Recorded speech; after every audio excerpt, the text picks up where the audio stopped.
সাহাবীরা কিন্তু মৃত্যুর কাছাকাছি গেছে, এরপরেও নামাজ ছাড়ে নাই। সাহাবীরা এমন কাপড় ছিল না, এরপরেও নামাজ ছাড়ে নাই। হযরত আব্দুল্লাহ আনসারী নামক একজন সাহাবী, ওনার কিন্তু কাপড় ছিল মাত্র একটা। উনিও নামাজ পড়ে, ওনার বিবিও নামাজ পড়ে একটা কাপড় দিয়া। ওনার কাপড় ছিল না বাবাজিরা আমার, কিন্তু আজকে দেখা যায় আমার আপনার ঘরে কাপড়ের অভাব নাই, কিন্তু নামাজিদের বড় অভাব হয়ে গেছে। ঠিক না বেঠিক? জোরে বলে। আজকে কাপড়ের অভাব নাই, কিন্তু নামাজির অভাব। কিন্তু আব্দুল্লাহ আনসারীর কাপড় ছিল না, কিন্তু নামাজ ছিল। হযরতে আব্দুল্লাহ আনসারী সবার পরে মসজিদে নববীতে যায়, আল্লাহর নবীর পিছনে নামাজ পড়ে। শুধু নামাজটা পড়ে নবীজি যখন সালাম ফিরাই, আসসালামু আলাইকুম ওয়া রাহমাতুল্লাহ, আসসালামু আলাইকুম ওয়া রাহমাতুল্লাহ, নামাজটা ফিরাইতে দেরি হয়। কিন্তু এই আব্দুল্লাহ আনসারী নামক একজন সাহাবী, ওই সাহাবীটা মসজিদে নববী থেকে বের হতে আর দেরি হয় না। সাহাবীরা সমালোচনা শুরু করে দিল, ওগো আল্লাহর নবী, আপনার সাহাবী সবার পরে মসজিদে আসে, আবার সবার আগেই মসজিদ থেকে বের হয়ে যায়, ব্যাপার কি? সমস্ত সাহাবীদের কাকুতি মিনতি শুনে সাহাবীর বিরুদ্ধে যখন বলছে আল্লাহর নবী, একদিন আব্দুল্লাহ আনসারীকে ডাক দিছে, আব্দুল্লাহ আনসারী, ব্যাপার কি রে? তুমি নাকি আমি নবীজির পিছনে সবার পরে নামাজে আসো, আর সালাম ফিরানোর সঙ্গে সঙ্গে মসজিদ থেকে বাহির হয়ে যাও, ব্যাপার কি? আমি নবীর পিছনে নামাজ পড়তে কি তোমার ভালো লাগে না? হযরতে আব্দুল্লাহ আনসারী দুইটা চোখের পানি মুবারক ছেড়ে দিছে, ডাক দিয়া বলে, নবী গো, আমি আব্দুল্লাহ আনসারী, আপনি নবীর পিছনে নামাজ না পড়লে আমার কলিজায় শান্তি লাগে না। জোরে কোন সুবহানাল্লাহ।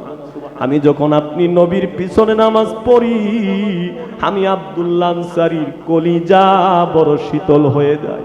কেন নবী, কেন গো নবী, আমি সবার পরে মসজিদে আসি, আবার সবার আগে কেন মসজিদ নবী থেকে বাইর হয়ে যায় জানেননি? আল্লাহর নবী বলে, কেন রে সাহাবী বল। হযরত আব্দুল্লাহ আনসারী ডাক দিয়া বলে, ওগো আল্লাহর হাবিব, আমি বড়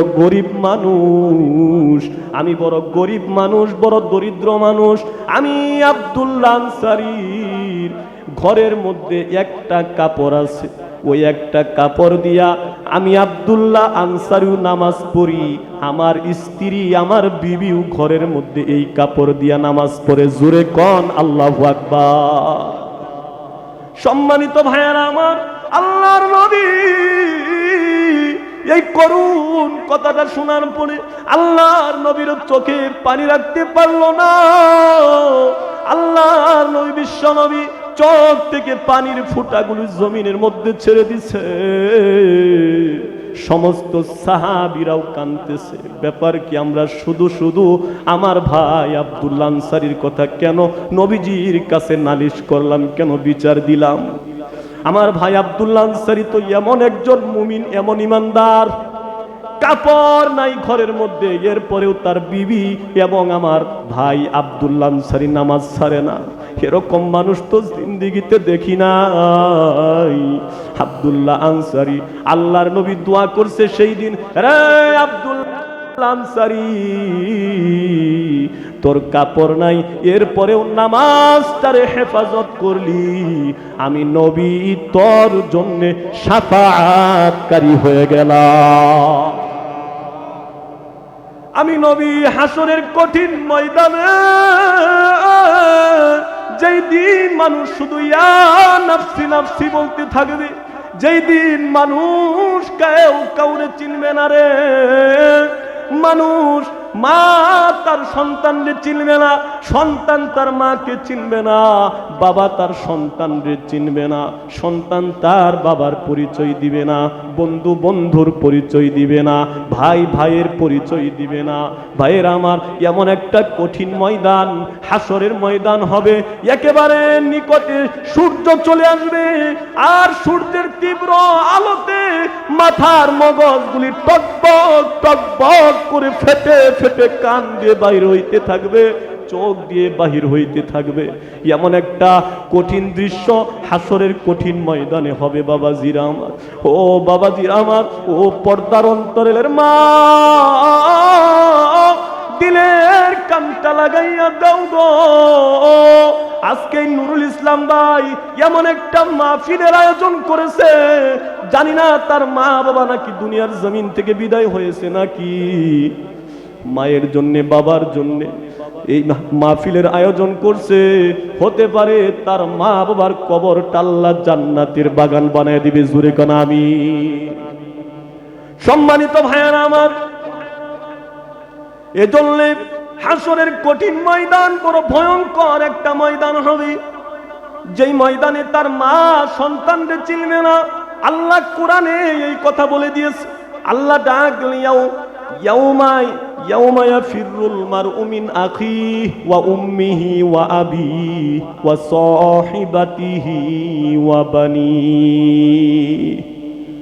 আল্লাহ বলেন সেই দিন ভাই ভাইকে চিনবে না, মা তার সন্তানকে চিনবে না, সন্তান তার মাকে চিনবে না, বাবা তার সন্তানের পরিচয় দিবে না। কিসের জন্য দিবে না? নেকি নেওয়ার জন্য, নেকি দিতে হবে এই জন্য পরিচয় দিবে না। সেই দিন একটা নেকি কেউ কাউরে দিবে না রে ভাই। আপনি নেকির জন্য আত্মীয় স্বজন থেকে পালাইতে থাকবেন, সবাই পালাইতে থাকবে, সবাই পালাইতে থাকবে। পীররাও সেদিন বলবে আমি দুনিয়ার জমিনে কোনো পীরই ছিলাম না, কিসের আবার মুরিদ, আমি দুনিয়ার জমিনে কাউরে মুরিদি করি নাই। পীররাও সেই দিন বলবে ইয়া নাফসি ইয়া নাফসি, আমার কি উপায় হবে? সেই দিন মায়ের কাছে বলা হবে মা আপনি, আমি আপনার সন্তান, দেন না একটা নেকি দেন, একটা নেকির কারণে আল্লাহ আমার জাহান্নামে দিবে, একটা নেকি দেন, একটা নেকি দেন। সেই দিন মা ডাক দিয়ে বলবে সন্তান কোথা থেকে আসলো? দুনিয়ার জমিনে তো আমার বিবাহ হয় নাই। বাবাও সেদিন ডাক দিয়া বলবে দুনিয়ার জমিনে তো আমি বিবাহ করি নাই। বন্ধুরাও সেই দিন বলবে আমার কোনো বন্ধু ছিল না। ভাই সেদিন বলবে আমার কোনো ভাই ছিল না।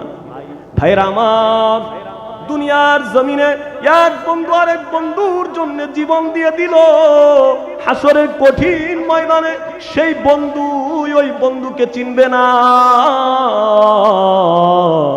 কিন্তু দয়ার নবী, মায়ার নবী, রহমাতুল লিল আলামিন একজন নবী, তিনি যিনি ওই কঠিন ময়দানেও তার গুনাহগার উম্মতকে ভুলবে না।